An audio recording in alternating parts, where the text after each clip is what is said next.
So I'm walking across from Union Square Park, which is one of the most known places in New York, and at least half of the places here have just completely gone out of business and they're just sitting empty. They're for lease, they're for rent.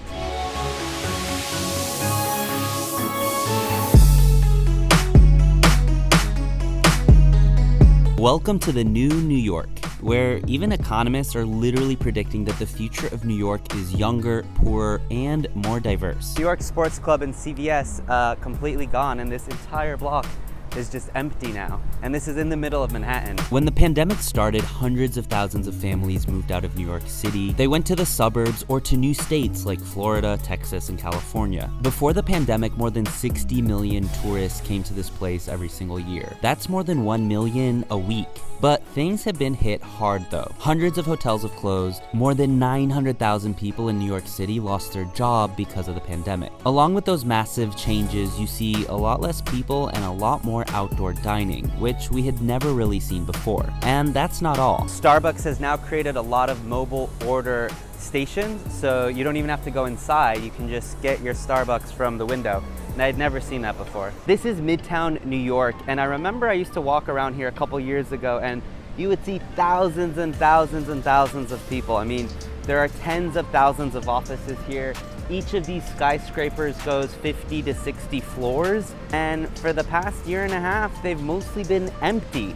Now, a lot of companies have said they want their employees to come back at least a couple times a week, but then the Delta variant happened, and that's not happening. There's a good chance we won't see companies request their staff to come back till the end of 2021, maybe even 2022. But then you have to think about it. If you've been working remotely for almost 2 years, can you really imagine having to go back to the office in any meaningful way, even if it's just a couple times a week? So that's the great question, is what happens to all of this real estate? What happens to all of this office space? New York City is not an easy city to live in. It's a very expensive city to live in. So if you don't really have to be here, it makes me wonder, like, who's going to want to come here? And I lived in New York City for 7 years. One of the best parts about living here were the events, the conferences, the networking events, the after-work happy hours, going to lunch with the executives. And when you don't have any of that going on, I just don't really see what's going to happen to New York. Almost 19% of office space in Manhattan is empty. That's the highest on record. In fact, in downtown Manhattan, more than 20% of office space is just sitting vacant. Companies are changing fast and embracing remote work.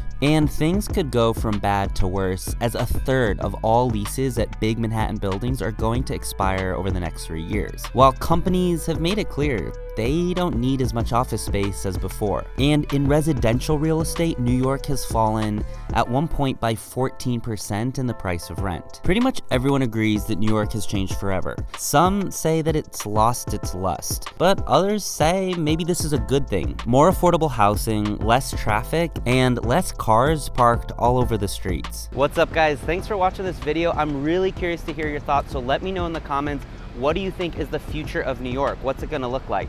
While you're at it, check out more of my videos here in New York City. Subscribe to my channel and find me on TikTok and Instagram at Uptin.